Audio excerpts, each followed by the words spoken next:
هي الوصلة الروحانية اللي بتربطك بسيدنا محمد، ويكفي أن تحمل الملائكة يوميا منك 100 مرة على الأقل بتقول اللهم صل وسلم على سيدنا محمد فإن لله ملائكة يحملون لي السلام. يكفي أن النبي يسمع اسمك كل يوم، يا محمد إن فلان أو فلانة يصلون عليك، قال فأرد.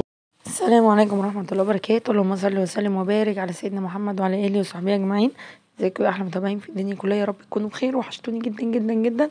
النهارده بقى كده جايبه لكم روتين سهل وسريع، يا رب يعجبكم. أول مرة تشوفيني متنسيش تدوسي اشتراك وتفعلي جرس على الكل عشان يوصلك كل جديد. ولو انتوا بقى متابعيني وحبايبي متنسيش بقى اللايكات الكتير وكومنتاتكم الحلوة اللي بتشجعني وبتفرحني. النهارده بقى ده كده روتين يوم الجمعة. يا رب يجعلها كده جمعة مباركة علينا في الأيام المفترجة اللي احنا فيها دي، آخر جمعة طبعا من رجب. كل سنة وانتم طيبين، واللهم بلغنا رمضان. لو فاقدين وانا مفقودين، اللهم امين يا رب العالمين. عملت ايه بقى؟ انا قلت كده احضر فطار حلو ومتين، لان يعتبر يوم الجمعة ده اليوم الوحيد اللي بنتجمع فيه كلنا، انا وجوزي والولاد، على الفطار. بنفطر بقى فيه كده ايه، فطار متين. فهم نزلوا على الصلاة، انا طبعا روقت الشقة وظبطتها وفتحت كده الشبابيك، دخلت فيها الشمس، النهارده الجو تحفة. وبعد كده فتحت طبعا القرآن الكريم وشغلت البخور وقلت ادخل على المطبخ. كنت جايبة طماطم حطيتها على النار عشان اصلصلها، وكمية الطماطم اللي انا بقطعها دي هتشوفوا دلوقتي هنعمل بيها ايه. انا خدت منها الطماطم هي اللي حطيتها تتعمل، بسلقها وبضربها بالهاند، طبعا مطمئنين شوفوها معايا كتير جدا. الطماطم الايام دي غاليه، فانا بحب ايه كل ما الاقيها حلوه كده وحمرا وسعرها مناسب اجيب كده 3 4 كيلو واروح عاملاهم وشايلهم في الفريزر. خدت منها بقى اللي هي الجامده قوي. هعمل ايه بقى؟ هبدا احضر الفطار. هنا اول حاجه هعملها، هعمل فول بالطماطم، احط التوم وحته هريسه كده، الشطه بيدي طعم التحفه، بص بيودي الفول ده في حته تانية. وهبدا بقى احمر التوم كده في حبه زيت لما ريحته تطلع، مش لما يتحمر عشان لو اتحمر واتحرق منك بمره. اما ريحته تطلع هبدا انزل عليها بالطماطم، واسيبها بقى كده تتسبك مع نفسها. احط لها شويه ملح وحبه كمون. في ناس بيعملوه بالفلفل، لو بس بالفلفل لو انت هتحمريه بالليه او بالسمن، انما طول ما انت محمره بالزيت يبقى هو ملح وكمون فقط لا غير. تحفه جدا جدا جدا. ممكن تحطي له بصل، بس ده طعم وده طعم، يعني عايزه اقول لك ده بيبقى خفيف والولاد عندي بيحبوه جدا. بس ما اتسبكت بقى نزلت عليه بالفول، بيدينا طعم حلو جدا. ايه الفول بالطماطم بالثوم ده حلو قوي، اللي جربه كده يقول لي في الكومنتات. طبعا يوم الجمعه ده احنا عارفين بيبقى يوم عيد، فانا بحب احتفل بيه كده حاجه بسيطه جدا. شلت الفول طبعا، هما دلوقتي في الصلاه فعشان يجوا يلاقوا ايه الفطار جاهز. شلت الفول على جنب وقلت هبقى اسخنه.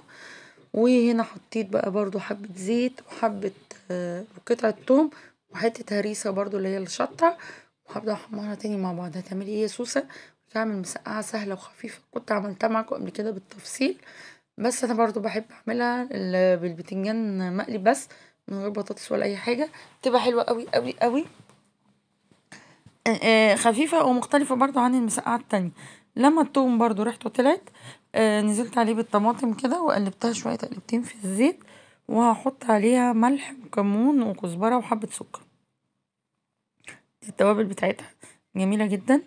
جربيها برضو حلو قوي، هتدعيلي يعني بجد، طعمها حلو. انا بحب اجدد في الاكل، بحب اخرج عن التقليدي، وكمان عشان الولاد يعني ما يزهقوش ويملوا. يعني جمعة مثلا تلاقينا عملنا كده، جمعة ممكن ناكل طعمية وفينو وسلطة، جمعة ممكن ناكل فطير وعسل وكده، يعني بنحب نغير. بس انا هنا نزلت بقى بالبتنجان كده، هبدأ كده ايه اسيبه يتسبك مع القطع كويس.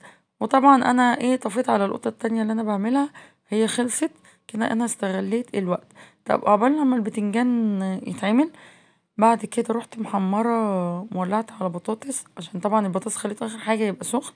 قلت ايه طقم التوابل دوت فيه كتير فاضي، وانا جايبة توابل جديدة عايزة ايه احطها. طب انا بدل ما احطها وهو كده، لا ده انا اصبنه. فضيتهم الحاجات اللي كان فيها يعني، فضيتهم في اطباق، وابتديت بقى ايه اغسلهم كلهم معايا قوام قوام بالليفة كده بالمية السخنة، بقى زي الفل.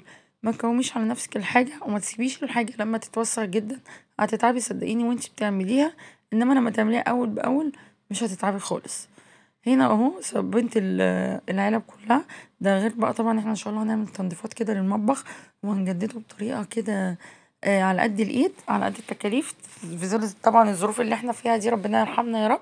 هنجدد المطبخ برضه عشان ايه، على رمضان كده يهل علينا ان شاء الله، واحنا كده ايه مجددين، ونقف نعمل احلى الطواجن واحلى العزومات واحلى الاكلات والوصفات في المطبخ كده ايه، وانتوا ان شاء الله كده شايفينه بحاجه تريح نفسكم. بس متنسوش بقى الاشتراك ولايكات الكتير قوي، كومنت حلو زيكم كده بيشجعني ويفرحني كومنتاتكم دي. ابتديت بقى انا ايه اعمل، نشفت طبعا التوابل، البرطمانات او العلب لازم تنشفيها كويس جدا عشان التوابل ما تبص منك ولا تعفن منك. نشفتها هي والغطيان والمعالق كلها كده تمام. وهبدأ بقى بعد كده اجيب ايه اللي عندي الزيادة، انا لما بيبقى عندي توابل زيادة بشيلها في درج التلاجة. فانا هنا فضيت كل بقى العلب، الحاجات عندي اللي موجودة في التلاجة فضيتها، والحاجات اللي هي ناقصة نزلت جبتها بعد كده. عايزة اقولك بقى ان انتي ايه متهلكيش نفسك مرة واحدة في تنظيفات رمضان، ولا في يعني في تهدي نفسك في الشقة وكده، لا، واحدة واحدة. كل يوم اعملي حاجة. يوم مثلا هتغسلي سجاد، يوم الستاير، يوم مثلا التوابل، يوم تروقي ظروف المطبخ من جوه. ابتدي من دلوقتي عشان ما تجيش تكومي على نفسك في الاخر. تمام.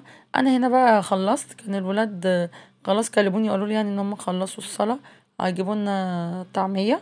هما بيجيبوها عجين عشان انا مش بحب اعملها بره، اجيب الجاهزة. اولا بتبقى يعني العجينة موفرة لما اقليها في البيت، ثانيا الزيت بيبقى انضف. عملت هنا بقى بيض بقوطة بنفس الطريقة، وادي المسقعة بتاعتنا الجميلة. وعملت جبنة مش بالطماطم والخيار بطاطس، قطعت ترانشات القوطة والخيار ديت، وحطيت اللفت مع الفول. ومش الهدف في الأكل هناكل ايه، الهدف ان احنا بنبقى متجمعين كلنا مع بعض. بجد بيبقى ليها طعم تاني خالص، أكل مختلف. لأن طبعا طول الأسبوع أنا في شغلي وجوزي في شغله، الولاد في المدرسة، أو لو في الأجازة بيفطروا هما، بسيب لهم الفطار بيفطروا لوحدهم عقبال لما باجي. فاحنا اليوم الجمعة الوحيد اللي بنتجمع مع بعض، فتحسي بيبقى فيه ليه طعم كده تاني وفرحة تانية خالص الفطار فيه. يا رب ما يحرم حد من عيلته، ودايما نبقى كده مع بعضينا في حب ومودة وسعادة، وتفرحوني كده بوجودكم معايا. احنا متابعين في الدنيا كلها، واول مره بقى تشوف القناه دوس اشتراك ولايك بقى للفطار الجميل دوت. ما تنسيش بقى كومنتاتكم الحلوه اللي بتشجعني كده وبتفرحني. اشتركي في القناه عشان فعلي الجرس على الكل، عشان الفتره الجايه في فيديوهات حلوه جدا جدا جدا. بتاسف لكم على صوتي، لاني طبعا كالعاده صوتي منبوح ورايح خالص من الزعيق مع الولاد. ربنا يا رب يهديهم ويفرح قلبي بيهم ويفرح قلوبكم جميعا، ويدخل علينا رمضان وما يكونش في اي بيت ولا حزن ولا مرض ولا تعب ولا فراق. اللهم امين يا رب العالمين. توحشوني جدا جدا، استنوني في فيديو جديد. السلام عليكم ورحمه الله وبركاته.